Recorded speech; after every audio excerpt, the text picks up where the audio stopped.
Shalom, meus queridos, pastor Ilmar de Lajinha, diretor e fundador do CCBB, Centro de Cultura Bíblica Bereshit. Ministramos aqui cursos de teologia nível básico, intermediário e bacharelado. Também mestrado e doutorado em teologia, mas todos cursos livres, sem a chancela do MEC. Estamos estudando aqui a matéria História do Cristianismo, bloco 5. Ela é uma das matérias do curso intermediário. Esse curso intermediário é voltado mais para a liderança. O básico é a estrutura da teologia. O intermediário é mais focado na execução do trabalho. E o bacharelado é a conclusão mais filosófica da teologia. Estamos estudando, então, os dias da reforma, antecedentes, e os dias posteriores à reforma. Na aula passada fizemos um apanhado da vida de Lutero, participando da tradução da Bíblia, da revolta dos camponeses e da revolta de Zwickau, né? E depois nós encontramos a convocação dos três grandes príncipes, dos três grandes imperadores da Europa, Henrique VIII da Inglaterra, Carlos V da Alemanha e Francisco I da França, na dieta de Espira, primeira e segunda, onde surge a palavra protestante. Hoje iremos falar um pouquinho mais, mas vamos abordar a Confissão de Augsburgo. Então vamos lá. O formalismo tomou conta da reforma, né? Que começou com muito poder, muita ênfase, muita unção, muita graça, depois foi caindo na mesmice e na rotina. E a reforma foi então se acalmando, né? E o formalismo morto que se desenvolveu a par das doutrinas, pois que logo que experimentaram bem o poder emancipador das doutrinas reformadas, aqueles que as tinham abraçado, esquecendo a suficiência do seu cabeça que estava no céu, receando novos assaltos da parte de Roma, puseram-se debaixo da proteção dos magistrados. Então, a reforma começa pela mão de magistrados, né? Um homem Lutero começa o movimento, mas ele é acolhido, ele é salvo pelos príncipes, pelos magistrados, pelo poder civil. E aí ela sai debaixo do poder religioso, que é Roma, e entra debaixo do poder civil. Deus queria que ficasse debaixo do poder dele, né? Então a mesmice vai tomando conta. Na segunda dieta de Espira surge o nome então chamado protestante, que os príncipes protestam contra a decisão de Fernando, que é irmão de Carlos V. A reforma alemã não começou pelas classes mais baixas, como aconteceu na Suíça. Na Suíça você vê que começou por baixo, mas aqui na Alemanha começou pelos príncipes. Os príncipes que puseram à frente, os príncipes que deram salvo-conduto para Lutero, né? Começaram a sentir a dificuldade, eles é que deram apoio e socorreram. Então é a mão do homem atuando e não a mão de Deus. E Frederico, príncipe da Saxônia, morreu no ano 1525. Seu sucessor foi João, luterano valente, que deu um grande impulso à obra da reforma. Outros príncipes seguiram seu exemplo, introduzindo na igreja sistemas de governo que eram meramente organizações humanas.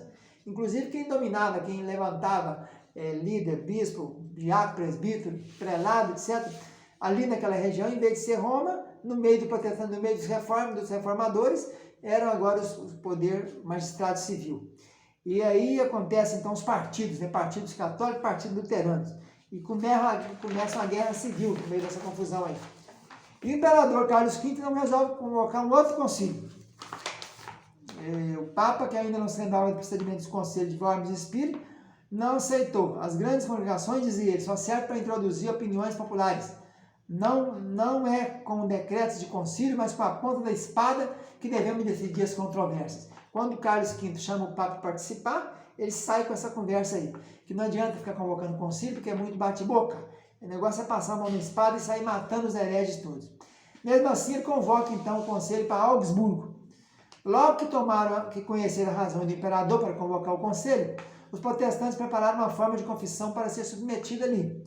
Foi escrita por Melanchthon, e nela se enumeravam claramente as principais doutrinas dos reformadores, sendo a matéria fornecida principalmente por Lutero, que leu o documento e deu sua aprovação. Ele dizia assim: eu nasci para ser um rude polemista, limpo a terra, arranco o joio, encho os fossos e endireito as estradas. Mas quanto a edificar, plantar, semear, regar e embelezar o campo, isso pertence pela graça de Deus a Melanchthon. Por isso foi chamada de a Confissão de Augsburgo. Então começa a história da cidade de Augsburgo, recebe o imperador, então em 15 de junho de 1530, os príncipes protestantes, apeando seus cavalos, foram ao seu encontro. E Carlos V, com uma amabilidade igual à lealdade deles, também se apeou do cavalo e estendeu cordialmente a mão a cada um deles por sua vez. No entanto, o legado papal, o Papa não veio, mas mandou um representante, o cardeal Campeggio, ficou imóvel na sua mula, parecendo haver entre eles, na verdade, alguma afinidade. Mas vendo que tinha cometido um erro, procurou remediá-lo, lançando a bênção aos príncipes reunidos.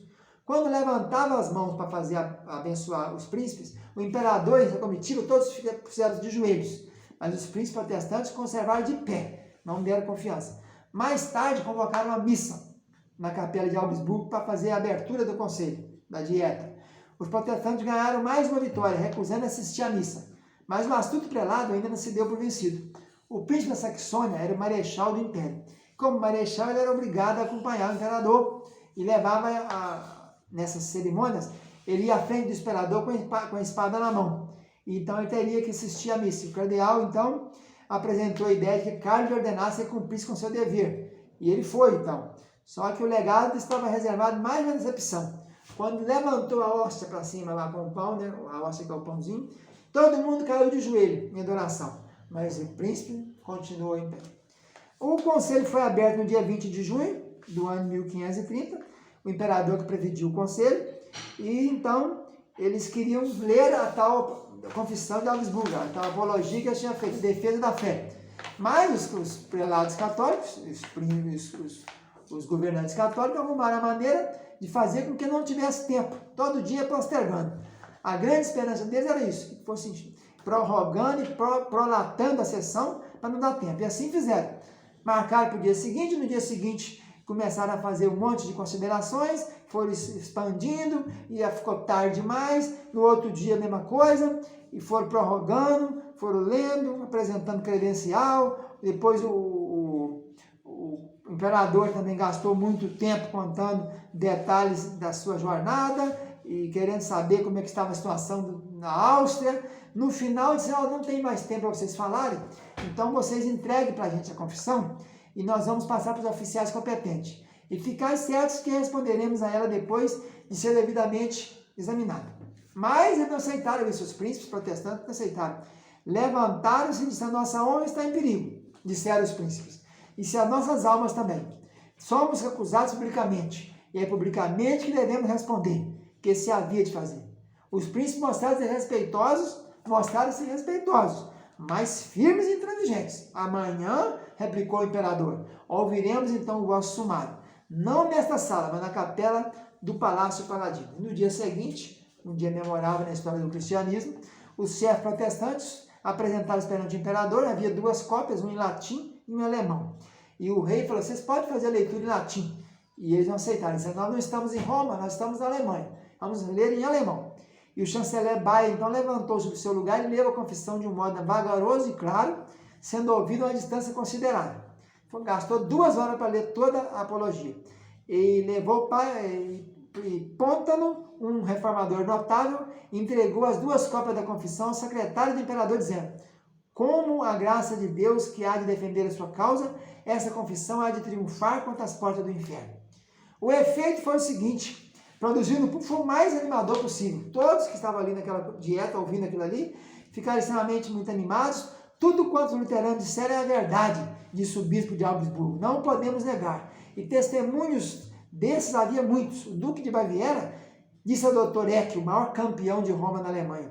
O doutor tinha me dado uma ideia muito diferente dessa doutrina e deste negócio, mas no fim de contas, pode porventura contradizer as razões boas da confissão feita pelo príncipe e seus amigos? E o doutor Eck disse, não pelas escrituras, só pelos escritos dos padres da igreja e dos cânones dos concílios. Então respondeu o nosso querido Duque de Baviera, então entendi, já entendo. O luterano tira a sua doutrina da escritura e nós achamos as nossas fora da escritura, não é isso? E eles ficaram mudos e não tiveram como combater aquela fala, então, da confissão de Augsburgo. Fica na paz, tchau, tchau.